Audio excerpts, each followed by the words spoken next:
Hi foodies, it's very cold in NYC and no doubt about it, it's 32 degrees outside, so I want to make some lovely chicken soup. And you know, the flu and the cold and everything else, I don't want to catch that. So here I have some lovely chicken, a half a chicken. I cut it up really nice, wash it with lime lemon, and I give it a nice little marinade here with my fresh green seasoning, herbs and all of those lovely stuff.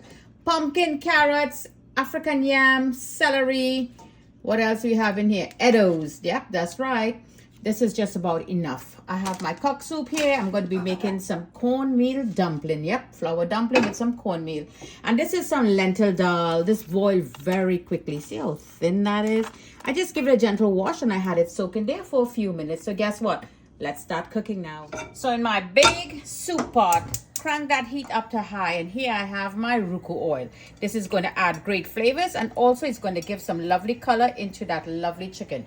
So the first thing I want to do is to bring that up to heat. Okay, the pot is up to heat. So here I have some colored peppercorns, going to add some nice little heat in there, and I have the allspice berries, lots of flavors in there too, and in this 1.5 onions. Marinated meat. Let that cook there for 4 minutes. Take a look now. Move it up now. Okay, so let that cook really nice now until you don't see any water in there. Let's take a look now. So this looks about good. Yep. You have that oil in the bottom there. You know, Granny said you have to cook that meat down and burn the freshness out, or else the meat will taste fresh too bad. And that is absolutely right. So you know the sazon, which is the Ruku in powder form, and lots of great flavors in there. You're going to drop that in there. So let me just show you the beautiful color that's going to come before I add the vegetables in. Look at that. Right before your eyes, the lovely Ruku color you got there. See that, how beautiful? I love that. So a kaleidoscope of colors here for our vegetables. In goes all of that. And remember that dal, lentil dal, everybody in there. Add some riri peppers. I like to eat that riri pepper, pop it in every bite that I make in my soup. And here is my green herb that is all frozen, and I have some fresh one here. It's all together. Keep them like that. And let's add a little bit of chicken base. And here I have some cock soup. This is going to add lots of flavor. So what we're going to do now, we're just going to mix this up nicely and let everything just get to know each other in the pot. Let your flavors out before we add the water to boil our fry up, and we'll be right back. Okay, so let's make that lovely cornmeal dumpling. So here I'm going to add, flavor it up a little bit, some salt, flour, that's the cornmeal over there, some oregano, which I like to flavor up.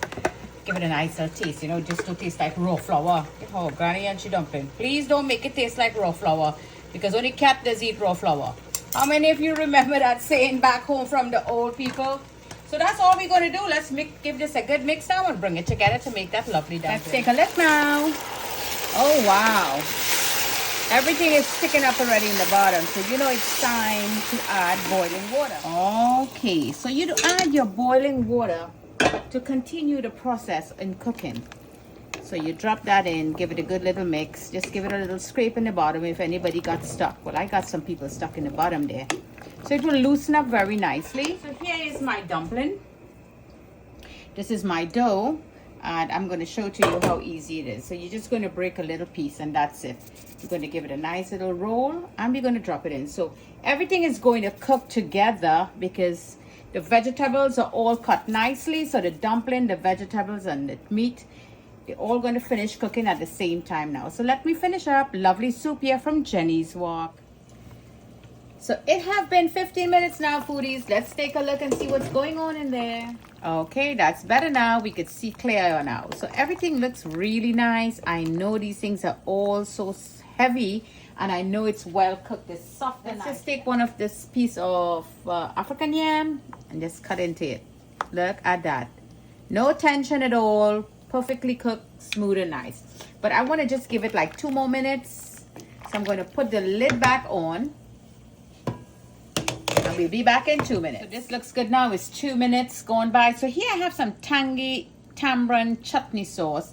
I just want to add a little hint to it. This is going to give it a marvelous flavor.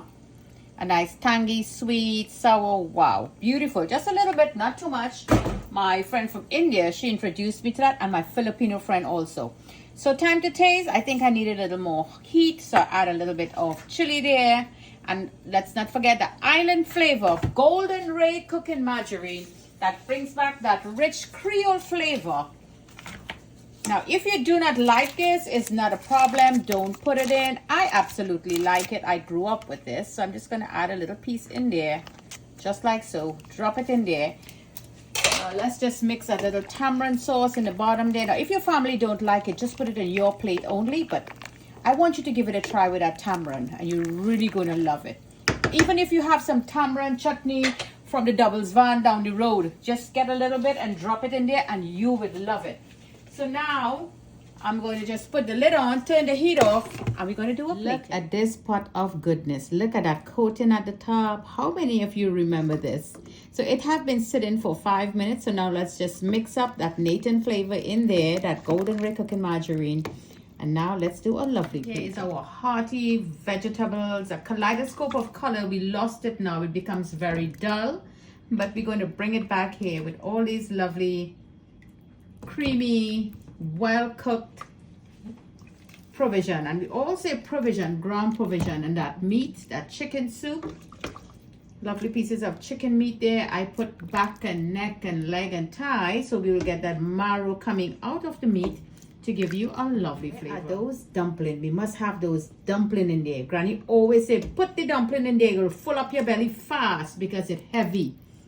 So she always had her way in doing things. You know that tamarind is really going to make this dish pop. So just slice a little bit of parsley or cilantro, or you have bandania, whatever lovely fresh herb that you have, just add it in there, and what more can you ask for? Simple and easy dish here. Nice big pot of soup for the weather that we are enduring right now here in NYC. Jenny's Walk, always bringing great flavors to the table. Enjoy!